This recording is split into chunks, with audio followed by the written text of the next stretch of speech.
شامی لشکر اور معاویہ کی حکومت یا دستگاہ جو بغاوت پہ اتر آئی تھی، اس کو سمجھنا بہت ضروری ہے۔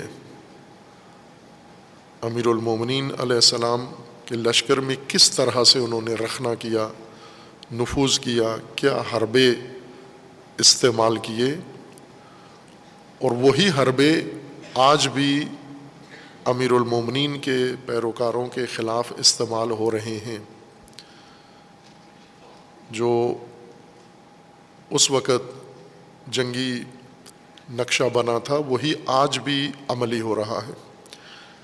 اس لیے اس نقشے کو اگر ہم سمجھیں، اس ساخت کو سمجھیں جو معاویہ اور اس کے لشکر میں تھی، آج کا لشکر اور آج کے حربے بخوبی سمجھ میں آ سکتے ہیں۔ شامیوں میں جس طرح امیر المومنین نے نہج البلاغہ کے خطبات میں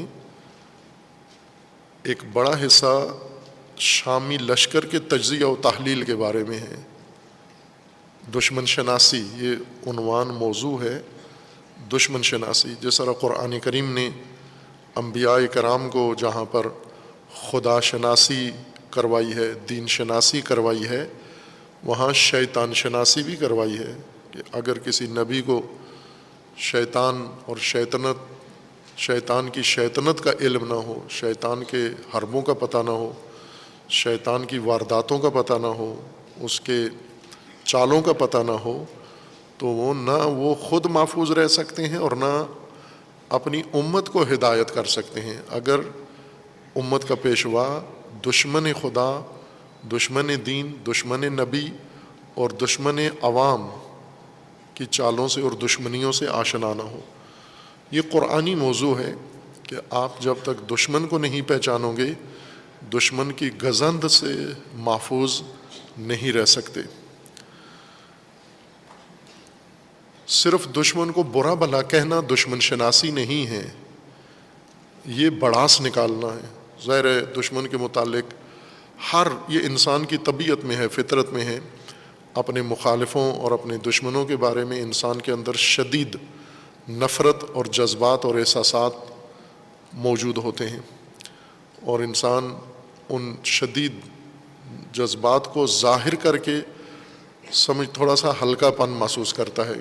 کسی کو گالی دے کے، کسی کو برا بھلا کہہ کے، کسی کو لان تان کر کے سمجھتے ہیں کہ ہم نے دشمن کا حساب صاف کر دیا ہے۔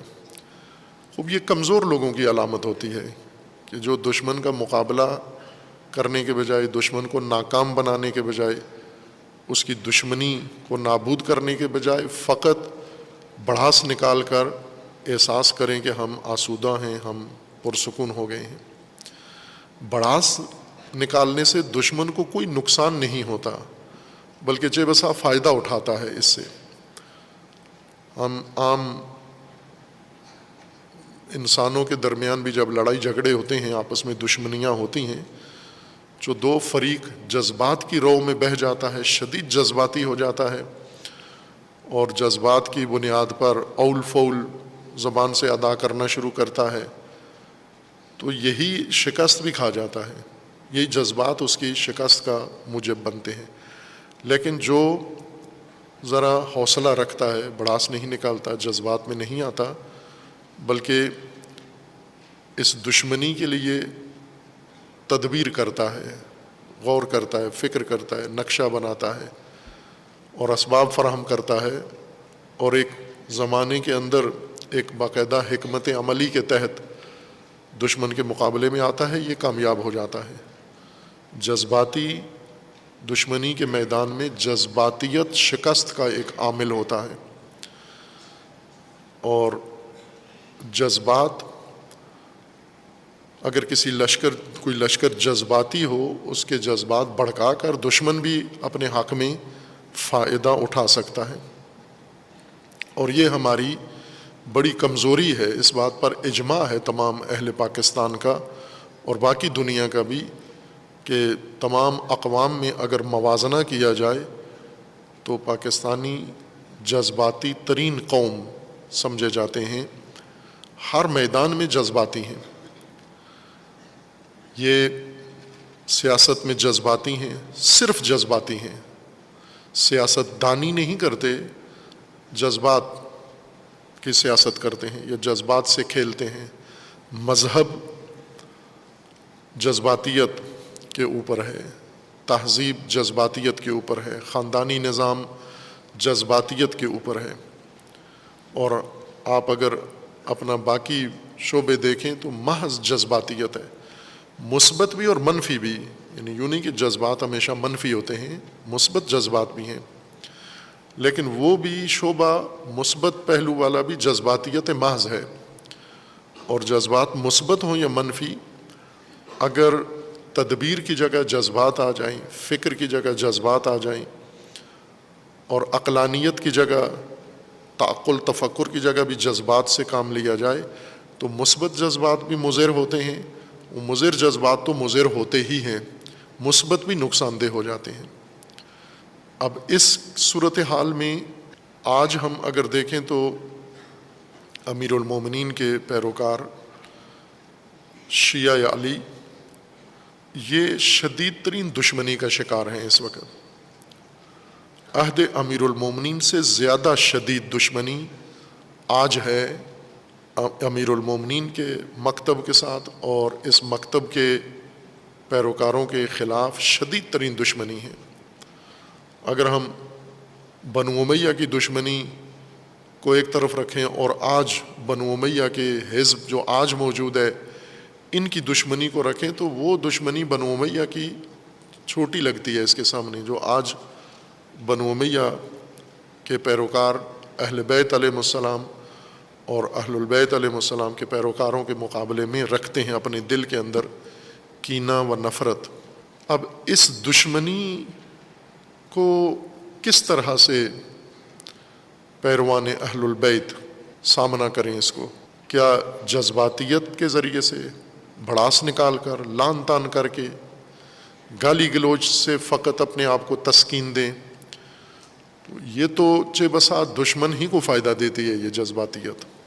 اس کے لیے آپ کو شناخت چاہیے، پہچان چاہیے کہ یہ دشمنی کی صفیں کیسی ہیں، دشمنی کی بنیادیں کیا ہیں، دشمنوں کے نقشے کیا ہیں، ان کے حربے کیا ہیں، ان کے ہتھیار کیا ہیں، ان کے ٹول کیا ہیں، وہ کن کن چیزوں سے فائدہ اٹھا کر اہل بیت کے پیروکاروں کو نقصان پہنچا رہے ہیں۔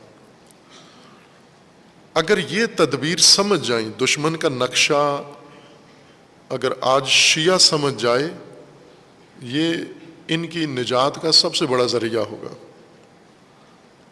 جنگوں میں ایسے ہوتا ہے کہ جنگ کے اندر جب ایک دشمن اپنی صف بندی کرتا ہے تو دوسری فوج، مثلا میں مثال دیتا ہوں، اگر پاکستان ہندوستان کی جو جنگیں پہلے ہو چکی ہیں ان میں پاکستانی فوج کی ایک بڑی توانائی اس بات پر خرچ ہوتی ہے کہ ہندوستانی فوج کیا سوچ رہی ہے، حملے کے لیے کیا تدبیر کر رہی ہیں۔ اپنی میٹنگوں میں، اپنے تھنک ٹینک میں، اپنے فوجی جلسوں میں، اپنے مشاورتی کاموں میں پاکستان کے خلاف دشمنی کے لیے انڈین فوج کیا سوچ رہی ہے۔ اگر یہ بروقت پاکستان کی افواج کو پتہ چل جائے کہ ہندوستان کیا سوچتا ہے پاکستان کے بارے میں، تو یہ ہماری فوج کی بڑی کامیابی سمجھی جاتی ہے کہ وقت سے پہلے انہیں دشمن کے حربوں کا پتہ چل گیا ہے۔ ان کے لیے بھی ایسا ہی ہے، اگر انہیں بھی وقت پر پتہ چل جائے، وقت سے پہلے پتہ چل جائے کہ ہماری فوج ان کے بارے میں کیا سوچ رہی ہے، جیسا کہ ہوا یہ جو 71 کی جنگ ہوئی تھی، اس میں یہی ہوا کہ پاکستان نے جو جنگی منصوبہ بنایا تھا وہ ان کو پتہ چل گیا، لیک ہو گیا تھا، اور اسی وجہ سے ہماری فوج کا 90,000 فوجی اسیر ہو گئے انڈیا کے ہاتھوں۔ جنگ پاکستان کی تھی، آپس کی، بنگلہ دیش میں سارے مسائل تھے، مغربی اور مشرقی پاکستان کا آپس کا مسئلہ تھا، لیکن ہندوستان اس میں ملوث ہوا اور اس میں اس نے شرکت کی، نتیجے میں ہماری جنگی حکمت عملی اس نے پہلے بھانپ لی اور اس کا پہلے سے تدارک کر لیا، اور نتیجتاً وہ جنگ بہت نقصان دہ ثابت ہوئی ہمارے لیے۔